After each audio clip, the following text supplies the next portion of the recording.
Welcome back. I appreciate your help more than I can express. It couldn't have been easy running all over the city.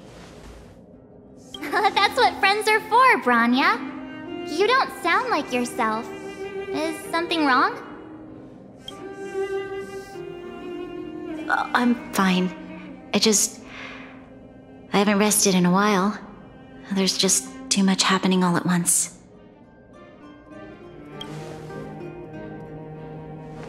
They're moving quickly. Belobog is crawling with their agents. All they talk about is asset evaluation. Silver lining is that apart from the mine incident you mentioned, there haven't been any major conflicts in other areas. I suppose TOPAZ must have issued an order against harassing the citizenry. Still, that hasn't stopped panic from building. People are confused. They don't know where these strangers in black came from, nor what their intentions are.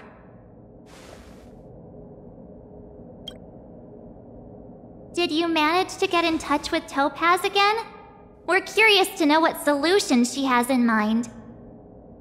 That's the reason I asked for you to come here. I need your advice. Look.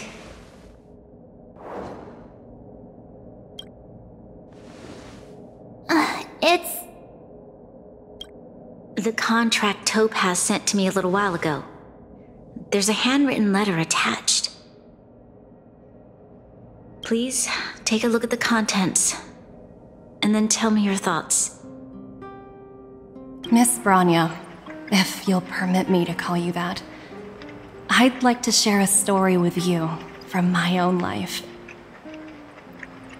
In your eyes, the IPC may seem heartless or cruel, but in reality, we all have a story to tell. As for myself, I was born on a small, unremarkable planet at the edge of the galaxy, a place whose name is known only to the native inhabitants. My home planet was extremely resource poor.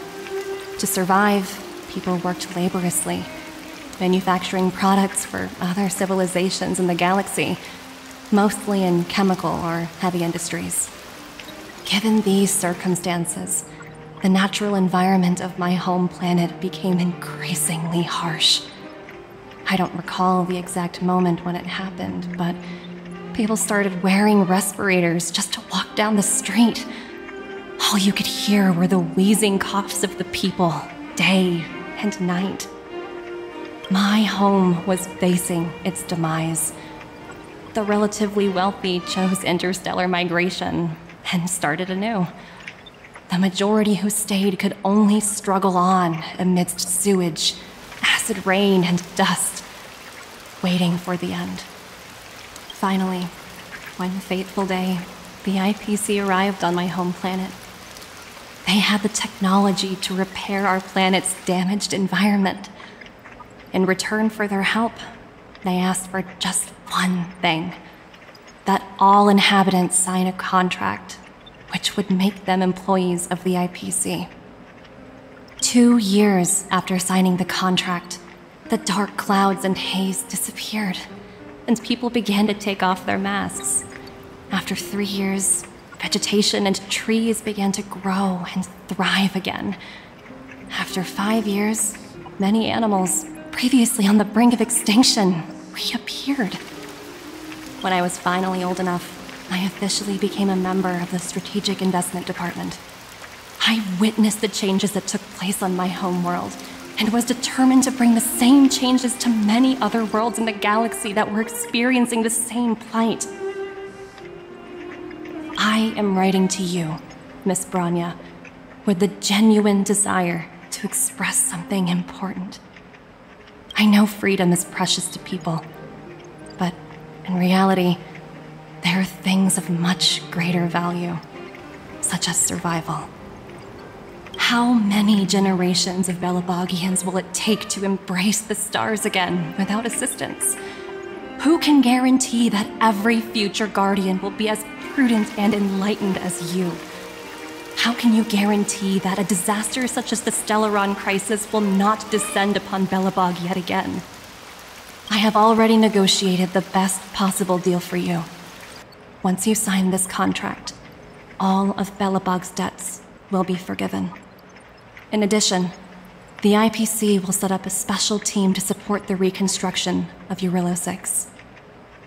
I can understand that for you, this is an extremely difficult decision because you, and you alone, will bear the fate of all Belobogians. But because of this, I believe that you will make the right decision. A decision that will truly benefit your people. Her words do sound quite sincere. What do you make of it?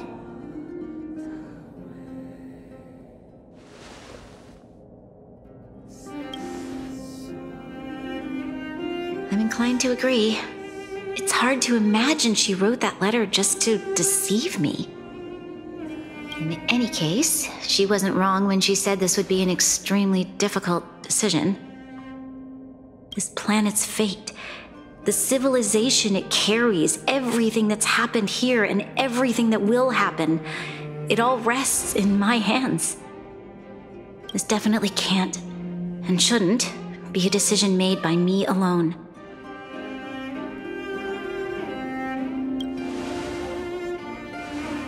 That thought has crossed my mind, and it comforts me to hear you say that. Right. I don't think it's fair for you to carry the weight alone. Why not discuss it with others first? TOPAZ hasn't given me much time to consider. She wants me to decide as soon as possible. I wanted to put it to a vote, and let all the citizens of both the overworld and the underworld have their say. But with such little time, I'm afraid that's a lost cause. I'll convene the Klapoth Fort architects immediately to discuss the contract. As for the locals, I'd like you to gauge their stance on the matter. The people of Belobog hold both of you in high regard. They'll most certainly be willing to tell you their thoughts.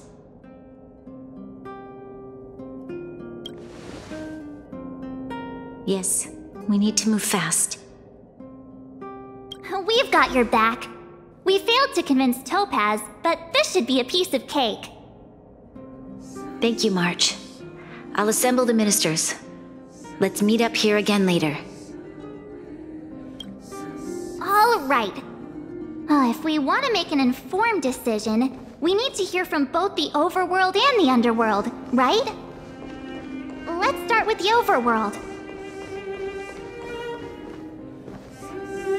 We've got your back. We failed to convince TOPAZ, but this should be a piece of cake. Thank you, March. I'll assemble the ministers. Let's meet up here again later.